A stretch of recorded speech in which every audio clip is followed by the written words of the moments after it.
ना देखो दुनिया क्या कहती है, ये देखा करो रसूलुल्लाह क्या कहते हैं। नबी पाक छोड़ दो सारी दुनिया के धोखे, सारे फैशन, सारी रसूमात, सारी तोहम्मात छोड़ दो।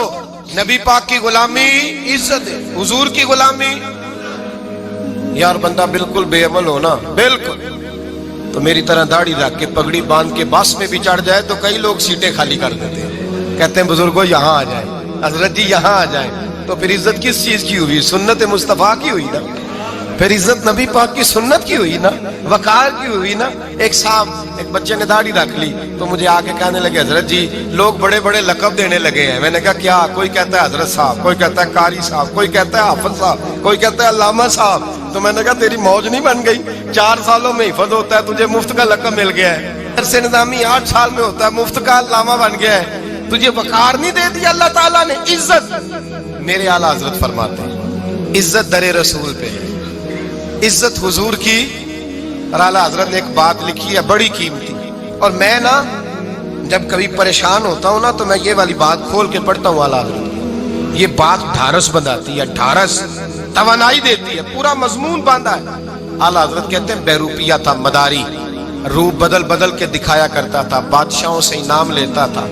एक दिन औरंगजेब आलमगीर के पास आ गया, कहने लगा मैं रूप बदलूंगा, अगर आप पहचान ना सके तो मैं इनाम लूंगा। आपने फरमाया मैं कोई ऐसे वैसा बादशाह नहीं, कहा मुझे धोखा देना मुश्किल है। कहा नहीं मैं रूप बदलूंगा। हजरत औरंगजेब आलमगीर बड़े नेक बादशाह गुजरे, बड़े परहेजगार आदमी। वो बेरूपिया कहने लगा मैं रूप बदलूंगा, आप नहीं पहचान सकेंगे। फरमाया चल जितना तेरे अंदर जोर है लगा ले। हजरत ने ऐलान किया कि मैंने फौजी भर्ती कर दे, 2 माह के बाद टेस्ट होगा। वो 2 महीने दौड़ता रहा, रंग रूप बनाता रहा, आया टेस्ट देने, 2-3 सिपाहियों का इम्तिहान लिया, उसकी बारी आई तो 10 रुपए दिए। कहने लगे तेरे आने जाने का किराया मैंने तुझे पहचान लिया है। कुछ दिनों के बाद जाने लगे सफर पर तो भिखारी आ गए खैरात मांगने। उसने भी सारे मुंह पर स्याही मार ली, कपड़े फाड़ लिए, सर के बाल मुंडा लिए, भवें तक कटा ली, बदरंग होके आया। कासा आगे किया तो हजरत ने 10 रुपए डाले, कहने लगे तेरे आने जाने का किराया मैंने पहचान लिया है। कुछ दिन गुजरे तो टीचर की जरूरत थी, उसने मूछें बड़ी कर ली, दाढ़ी नकली लगा ली, सर पे जिना कैप पहन ली, एक शेरवानी ले ली और हाथ में छड़ी पकड़ के आया। कहने लगा मैं उस्ताद हूँ, 2-4 बंदों का इम्तिहान लिया, उसकी बारी आई तो 5 रुपए दिए, 10 रुपए दिए, का तेरा किराया मैंने पहचान लिया। 2 साल गुजर गए, वो जब भी आता हजरत पहचान लेते। एक दिन सफर पे जा रहे थे, बहुत बड़ा लश्कर था, जिहाद करने जा रहे थे औरंगजेब आलमगीर। तो देखा एक पहाड़ी है, पहाड़ी पे लोग जा भी रहे हैं आ भी रहे। औरंगजेब आलमगीर पूछने लगे यहाँ क्या है? कहने लगे एक बाबा जी बैठे हैं दुआ करते हैं, अल्लाह के नेक बंदे हैं। औरंगजेब कहने लगे यार पुराने लोग सारे ही अल्लाह वालों को मानते, ये भी मुसीबत आई है जितनी नहीं आई है, सारे लोग ही मानते। कहने लगे जरा मैं दुआ ना करा लूं, अच्छे काम जा रहा हूं। औरंगजेब बादशाह थे, बादशाह लोग नाजुक मिजाज होते हैं, घोड़े से उतरे, बड़ी मुश्किल से पहाड़ी पे चढ़े, ऊपर गए तो लाइन लगी है, बाबा जी गार में बैठे। कहने लगे मैंने मिलना है, मैं औरंगजेब हूँ। उन्होंने कहा हमारा बाबा उस तरह का पीर नहीं कि अमीर आए तो रंग और हो, गरीब आए तो और हो, यहाँ अगर मिलना है तो लाइन में लग जाओ, सब एक जैसे। अब लाइन में खड़े हो गए, 50 आदमी आगे थे, कहते हैं 51वां नंबर था।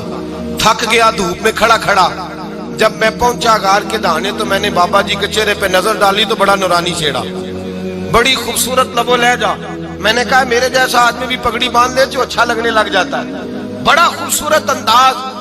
कहते हैं मैं उनके पास अत्ताहियात की हालत में बैठ गया। मैंने कहा हुजूर मैं जा रहा हूँ जिहाद करने, दुआ करना। बुजुर्गों ने हाथ उठाए, अल्लाह इसकी मदद फरमा, दीन को गलबा अता फरमा, इससे दीन का सच्चा पक्का सिपाही बना। फिर थपकी दी, 2-4 नसीहतें भी कर डाली, देखना जुल्म न करना, ज्यादती न करना, जब तू जीत करना करना, गुरूर न करना, नसीहतें भी कर दी। कहते अब जब मैं उठा तो 2-4 दिनार बतौरे नजराना मुसल्ले के नीचे रखे, और उल्टे कदम जब मैं गार से उतरा उन्होंने रुमाल झाड़ा और उठ के खड़े हो गए। कहने लगे आज नहीं तूने पहचाना, आज नहीं तूने पहचाना, मेरा इनाम बनता है, आज नहीं पहचाना, ला पैसे। औरंगजेब कहने लगा यार तूने हद कर दी, कहाँ चढ़ा कहाँ खड़ा रहा, धूप में थक गया, कमाल कर दी भाई तूने। बता तू क्या लेगा, अब तो देख जल्दी बता, कितने लोग पीछे धूप में खड़े हैं, लश्कर सारा खड़ा है, क्या लेगा? اس نے کہا سب سے قیمتی ہیرے وہ ہے جو تیرے سر کے تاج میں لگے ہوئے ہیں، مجھے تیرا تاج چاہیے۔ او بھائیو سننا اور یاد رکھنا، میرے اعلیٰ حضرت کہتے ہیں بادشاہ نے سر کے اوپر سے تاج اتارا، بہروپیے کے قدموں میں رکھا اور کہنے لگے یہ لے، اور یہ تو تیرا مانگنے پر میں نے دیا ہے نا، میں واپس آتا ہوں تو آنا میں اپنی مرضی سے بھی تجھے دوں گا۔ تو نے اورنگزیب جیسے بندے کو دھوکہ دیا، آنا میں اس وقت بھی دوں گا۔ وہ دے کر بس بات ختم ہو گئی، حد ہو گئی۔ دے کر کہتے ہیں جب میں پلٹا نا واپس، بہروپیے نے آواز دی بادشاہ ٹھہر جا، تو میں نے پلٹ کے دیکھا تو کہنے لگے یہ اپنا تاج لے جا، اٹھا اور لے جا۔ میں نے کہا 2 سال بیت گئے تجھے محنت کرتے، آج قابو آیا تو لے جاؤ۔ کہنے لگا لے جا، مسئلہ سمجھ میں آ گیا۔ میں نے کہا مجھے بھی تو سمجھانا۔ کہتے ہیں وہ پھوٹ پھوٹ کے رویا، اس کی آنکھیں برس پڑی، سیلاب کی طرح آنسو بہ نکلے، تڑپا اور رو کے کہنے لگا بادشاہ میں نے جھوٹ موٹ رسول اللہ کی غلامی اختیار کی تھی، جھوٹ موٹ کی داڑھی، جھوٹ موٹ کی پگڑی، جھوٹ موٹ کا فقر، میں نے جھوٹ موٹ نبی پاک کا لباس پہنا ہے، تو تیرے جیسے بادشاہوں کے تاج میرے قدموں میں آ گئے ہیں۔ اگر میں سچ مچ رسول اللہ کا غلام بنوں گا تو اللہ کیا کچھ عطا فرمائے گا، اللہ کتنی نعمتوں سے نوازے۔ میرے اعلیٰ کیا فرماتے ہیں؟ اعلیٰ حضرت فرماتے ہیں فرشتے بھی کرتے ہیں تعظیم میری۔ کون جی؟ اللہ ایسا عقیدہ بھی کم ملے گا جو بریلی کے امام کا عقیدہ ہے، ایسا بھی کم۔ کہتے ہیں فرشتے بھی کرتے ہیں تعظیم میری۔ کیوں؟ فرمانے لگے فدا ہو کے ان پر یہ عزت ملی ہے، فدا ہو کے ان پر یہ۔ حضرت سلمان فارسی گورنر تھے، کھانا کھا رہے تھے، دسترخوان بچھا تھا، رسول پاک صلی اللہ علیہ وسلم کا فرمان ہے روٹی کا لقمہ دسترخوان پہ گرے اٹھا کے کھا لو، اللہ تمہاری بخشش فرما دے گا۔ دسترخوان صاف ہوتا ہے، روٹی، بڑے گورنر تھے آپ، بڑے بڑے سفیر بیٹھے تھے، وزیر بیٹھے تھے، روٹی کا لقمہ گر گیا۔ آج تو لوگ فیشن میں عزت ڈھونڈتے ہیں نا، وقار ڈھونڈتے ہیں کہ میں جدید دنیا کے ساتھ مل جاؤں، میں معاذ اللہ لڑکی لڑکے اکٹھے بٹھا کے منگنی کروں تو میں ماڈرن شمار ہو جاؤں گا، میں بڑے بڑے ڈھول بجاؤں تو ماڈرن بنوں گا، میں اگر مہندی پہ سارے تماشے کر ڈالوں تو میں ماڈرن ہوں۔ دیکھو عزت کس بات میں۔ حضرت سلمان فارسی روٹی کھا رہے تھے، سفیر وزیر نہ جانے بڑے بڑے لوگ بیٹھے تھے، کھانا کھاتے کھاتے لقمہ گرا دسترخوان پہ، حضرت سلمان فارسی نے سمیٹا، منہ میں رکھا، پھر انگلی مار کے دسترخوان صاف کیا۔ ایک صحابی کان میں کہنے لگے سلمان کیا کر رہے ہو، کیا کر، آپ گورنر ہے، سوچئے تو صحیح، یہ لوگ کیا کہیں گے دنیا دار کے مسلمانوں کو روٹی نہیں ملتی، اٹھا اٹھا کے کھا رہے۔ کان میں بات کی، کان میں۔ حضرت سلمان فارسی کان میں جواب دے سکتے تھے، کہہ سکتے تھے نہیں ایسے ہی کرنا ہے، انہوں نے کان میں بات کی، لیکن جناب سلمان فارسی اعلیٰ اعلان بولے، کہنے لگے ان 4 5 6 دنیا داروں کے لیے میں اپنے نبی کا طریقہ چھوڑ دوں، اپنے رسول کی سنت چھوڑ دوں؟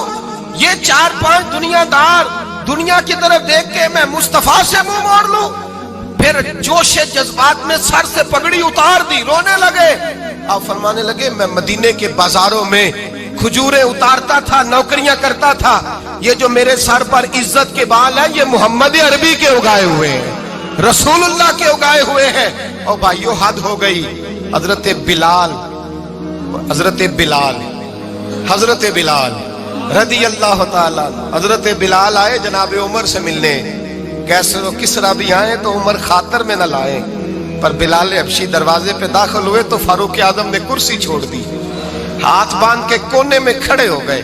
کالا رنگ ہے، نام بھی لکھنا نہیں جانتے، زمانے میں تعارف کوئی نہیں، حضرت عمر نے ہاتھ باندھا ہے۔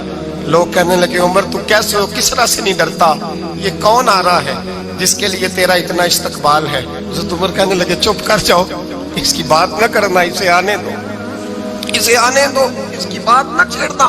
حضرت سیدنا بلال آئے، کہنے لگے امیر المومنین کیا کر رہے ہو؟ فرمایا نہیں چپ کر یار، بازو پکڑا، اپنی کرسی پہ بٹھایا۔ حضرت بلال کہنے لگے حضور میں غلام ہوں، مجھے تو طریقے بھی نہیں آتے ان کرسیوں پہ بیٹھنے کے، میں تو غریب ماں کا بیٹا، غلام باپ کی اولاد، سلیقن، یہ آپ کیا کر رہے ہیں؟ تو حضرت عمر کہنے لگے بلال تھا تو غلام ہی، پر جب سے مصطفیٰ کا غلام بنا ہے تو ہمارا امام بن گیا ہے، اب تو امام ہے رسول اللہ کی امت کا۔ فرمایا وہ مجھے دن یاد ہے جب مکہ فتح ہوا تھا، बुत टूट गए थे, बड़े बड़े सरदार थे, और मेरे नबी ने फरमाया बिलाल से कहो काबे की छत पे चढ़ के अजान दे। तो लोगों ने कहा हुजूर ये सारे जल गए हैं, किसी और की ड्यूटी लगा दे। हुजूर ने फरमाया चुप करो, बदर में मार खा के अजान पड़े तो बिलाल, ओहद में पत्थर बरसे अजान पड़े तो बिलाल, तपते सहराओं में पड़े तो बिलाल, हर जगह मार खाए तो बिलाल। और आज अगर अल्लाह ने इज्जत दी है तो मैं लोगों को देख के बिलाल को इज्जत ना दूं?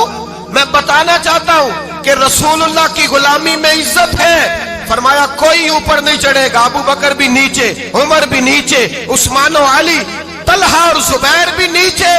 आज ये हबशी गुलाम काबे की छत पे चढ़ेगा और मैं दुनिया को बताऊंगा कि असल इज्जत उसी